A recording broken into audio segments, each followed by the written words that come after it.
Hello friends, আমি dahlia. আমার বাগানে আপনাদের সবাইকে স্বাগত জানাই।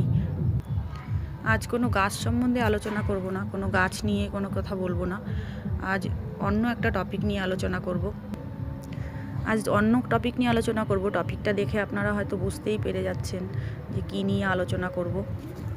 আজ আলোচনা করব কিচেন ওয়েস্ট দিয়ে কি করে কম্পোস্ট তৈরি করতে হয়।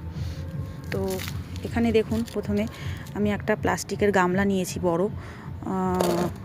তো এই গামলাটা ফেটে গেছে দেখুন এখানে, আর এটা আমার কোনো ইউজে লাগে না, তার জন্য আমি এটাকে কম্পোস্ট বানানোর জন্য নিয়েছি। তো এখানে দেখুন, প্রথমে এখানে দেখুন, দেখতে পাচ্ছেন কি না, এই যে দেখুন, এখানে আমি তাতাল গরম করে এটাগুলো ছিদ্র করে নিয়েছি, অনেকগুলো ছিদ্র করে নিয়েছি, যাতে জল দিলে অনায়াসে জলটা গড়িয়ে এখান থেকে ড্রেন আউট হয়ে যায়। আর এখানে ভিডিও লম্বা হবে বলে আমি আগে থেকেই এখানে অনেকটা ভর্তি করে রেখেছি, আর তো আপনাদের দেখাচ্ছি সেগুলো। এই দেখুন, লেবুর খোসা, মোটামুটি ফলের যা খোসা আছে,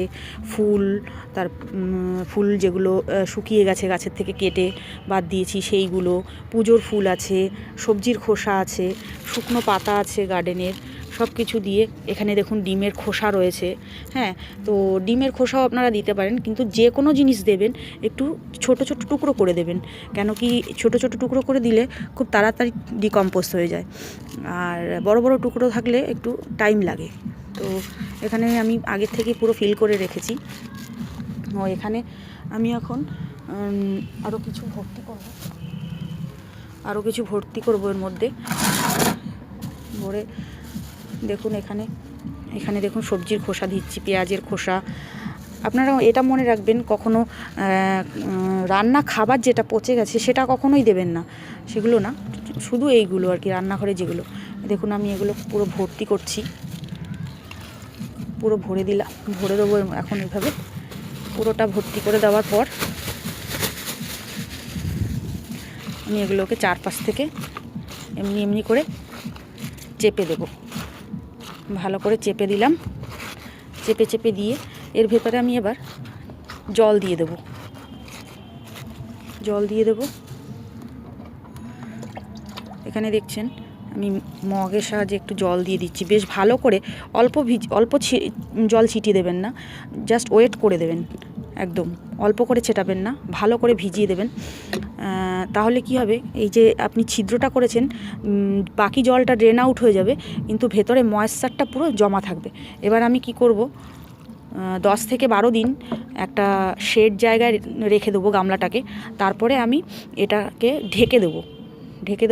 10-12 দিন পরে শেডের থেকে বার করে নিয়ে আসবো, নিয়ে এসে কোনো লাঠি কিংবা আমি হাতের সাহায্যে এমনি করে উপর নিচে করে দেবো, এপাশ থেকে সব জায়গা দিয়ে ওপর নিচে করে দেবো। ওপর নিচে করে দিয়ে তারপরে আমি এর ওপরে 1 ইঞ্চি মতন লেয়ার মাটি দিয়ে জলটা একটুখানি ছিটিয়ে দিয়ে তারপরে 2-3 দিন রেখে দেবো। 2-3 দিন রেখে দিয়ে আমি এতে সিজনাল কোনো প্ল্যান্ট লাগিয়ে দেবো, যেমনি ধরুন 9 o'clock অফিস টাইম, যেটা টাইম ফুলও বলে, সেটা লাগিয়ে দেবো। তো পুরো এগুলো লাগিয়ে দেওয়ার পরে 3 মাসের মধ্যে আমার এদিকে ফুলটাও ফুটলো, গাছটা তৈরি হয়ে পুরো গরমের সিজনের মধ্যে ফুলটাও ফুটে গেল। আর 3 মাস পরে যখন আমি এটাকে তুলবো, তখন আমার কম্পোস্টটা রেডি হয়ে যাবে, গাছে দেওয়ার জন্য রেডি। তো আপনাকে দেখুন, এখানে আগেই ভিডিওর প্রথমেই এটা দেখিয়েছিলাম।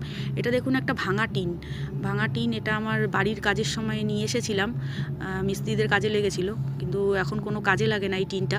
তো আমি এর মধ্যে এরকম কিচেন ওয়েস্ট জমা করে তারপরে ওপরে মাটি দিয়ে দেখুন গাছ লাগিয়েছি, 2টো গাঁদা ফুল গাছ লাগিয়েছি।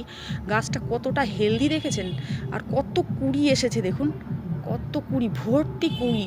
আর এখান থেকে আমি পুজোর ফুলও তুলে নিই, প্রচুর ফুল ফুটেছিল, প্রতিদিন পুজোর ফুল তুলি, আর তবুও দেখবেন প্রচুর ভরে রয়েছে কুড়ি একেবারে, আর হেলদিও আছে গাছটা। তো এর রেজাল্ট কতটা ভালো দেখেছেন, বাড়িতে কম্পোস্ট তৈরি করে তার উপরে গাছ লাগালে। ফেলে দেওয়া জিনিস দিয়েও অনেক ভালো জিনিস তৈরি করা যায়, তাতে বাড়িতে অর্গ্যানিক জিনিসটাও হয়ে গেল, আর গাছটাও সুন্দর হলো। আর নিজে হাতে করা জিনিস দিয়ে গার্ডেনিং করলে আর মনটাও খুশি হয়। তো ফ্রেন্ডস, আজ এই অবধি। ভালো থাকবেন, সুস্থ থাকবেন, আর আমার ভিডিওটি পছন্দ হলে আর আপনাদের যদি কোনো হেল্পফুল লাগে লাইক করবেন, শেয়ার করবেন, সাবস্ক্রাইব করবেন। আজ এই অবধি।